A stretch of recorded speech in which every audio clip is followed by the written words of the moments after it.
क्या बोले चाचा जी के लिए, क्या बोले समझ में नहीं आ रहा क्या बोले इस पे। अब मोदी जी बंद कर दिए हैं तो चाचा जी शुरू किए हैं परिवारवाद पे बोलना। बिहार की जनता समझेगी कि बिहार प्रदेश के मुख्यमंत्री जी क्या कहना चाह रहे हैं। जब हमारे साथ थे तो उनको नहीं पता। रविशंकर प्रसाद जी अपनी चिंता कर लें, चारों सीट हम लोग जीत रहे हैं। मुख्यमंत्री के जिस वर्ग से आते हैं उनका वोट नहीं चाहिए। अकेले ही आनंद मोहन जी को लग रहा है कि हम सफिशिएंट हैं, तो जनता वहाँ शिवहर में बताएगी उनको। क्या बोले चाचा जी के लिए, क्या बोले मतलब समझ में नहीं आ रहा क्या बोले इस पे। नहीं, मंच से उन्होंने ये बात आज कही है, इस तरह का बोलना चाहिए। अब बिहार की जनता समझेगी कि बिहार प्रदेश के मुख्यमंत्री जी क्या कहना चाह रहे हैं। मतलब जिनके बच्चे क्या कहना चाह रहे हैं हम समझ नहीं पा रहे हैं। जब हमारे साथ थे तो उनको नहीं पता था। क्या कहें हम उनको। एक तरह से परिवारवाद पर हमला किया उन्होंने। अब मोदी जी बंद कर दिए हैं तो चाचा जी शुरू किए हैं परिवारवाद पे बोलना।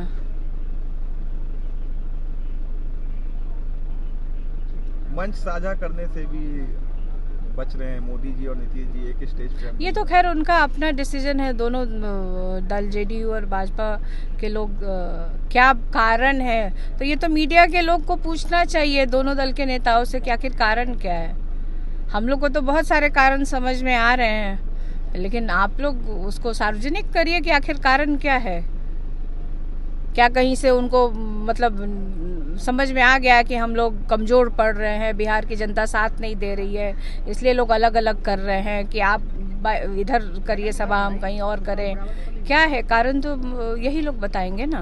कल 4 सीट पे वोटिंग हुई, फर्स्ट फेज खत्म हो गया। क्या रुझान, क्या फीडबैक आप लोग को मिला? जो फीडबैक हम लोग को मिला है वहाँ से कि बहुत अच्छा रहा इंडिया गठबंधन के जितने भी प्रत्याशी हैं और वो लोग जीत रहे हैं। वो लोग अपनी जीत के प्रति बहुत आश्वस्त हैं और चारों सीट। लेकिन कल के चुनाव के बाद तो रविशंकर प्रसाद ने कहा कि हम लोग 400 उम्मीद लगा रहे थे, लेकिन 400 से ज़्यादा पार कर जाएंगे हम लोग। हाँ, नीतीश जी तो बोले थे 4 लाख 4,000। रविशंकर प्रसाद जी अपनी चिंता कर लें, पटना साहिब में अपनी चिंता करें, बाकी सीटों के बारे में छोड़ दें। वो बिहार की जनता देख रही है। उनके खिलाफ कोई खिलाड़ी नहीं दिख रहा है। तेजस्वी ने भी कहा है कि फर्स्ट डे ही फ्लॉप शो हो गया 400 पार का जो था उनका। बिल्कुल, मैंने जैसा कहा कि हम लोग मुद्दों के साथ गए थे और चारों सीट हम लोग जीत रहे हैं, तो फ्लॉप ही हुआ ना।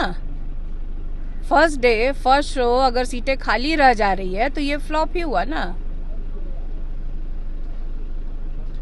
चिराग पासवान अपने मार्ग लेकर राजनीति हो रही है, क्या कहेंगे? देखिए, इसमें कल मैंने भी कहा था कि किसी भी दल की महिला हो, चाहे देश की या राजनीति से जुड़ी हुई हो या किसी से जुड़ी हुई है, उनके प्रति इस तरह का अभद्र भाषा का प्रयोग नहीं होना चाहिए। वहीं पे आप लोग देखिए, सब लोग हाय तौबा मचा रहे हैं और यहीं पे हमारी बहन के बारे में, पिता पुत्री के बारे में इस तरह की भाषा का प्रयोग किया गया, तो उस पर तो किसी ने कोई रिएक्शन नहीं दिया, किसी को वो समझ में नहीं आया। प्रधानमंत्री जी भी आए, वहाँ उप मुख्यमंत्री को अपनी सभा में बैठा रहे हैं। तो एक तरफ आप आप कह रहे हैं कि हम लोग के ऊपर आरोप लगा रहे हैं, जो कि हम लोग इसकी निंदा कर रहे हैं। हम लोग तो बोल ही रहे हैं कि महिलाओं के प्रति इस तरह की भाषा का प्रयोग किसी भी दल के द्वारा या किसी के द्वारा नहीं होना चाहिए। वोटिंग परसेंटेज जो कम हुआ है उससे बीजेपी थोड़ा घबराई भी नहीं। बिल्कुल, 10 साल में जो इनकी नाकामियां रही हैं तो कैसे वोटिंग परसेंटेज बढ़ेगा, आप बताइए ना। कुछ किया नहीं इन लोगों ने देश में, जो वादे किए थे वो पूरे नहीं हुए, यही कारण है वोटिंग परसेंटेज घटने का। आनंद मोहन का एक वीडियो वायरल हुआ है जिसमें वो मंच पर साफ तौर पे कह रहे हैं मुझे कुर्मी, कुशवाहा, बनिया का वोट नहीं चाहिए, नहीं इन लोग से वोट मांगेंगे। देखिए, ये तो हम लोग कह ही रहे हैं कि इन नेताओं के कथनी और करनी में बहुत फर्क है। वोट आप देखिए ना कि अभी जनता में किस तरह से ये लोग भ्रम फैलाते हैं। वहीं पे जब अब किस जगह भाषण दे रहे थे, ये भी एक सोचना पड़ेगा कि आखिर वो कहाँ बैठे थे, वो कहीं अपने लोगों के साथ बैठे थे, किस तरह से वायरल हुई है।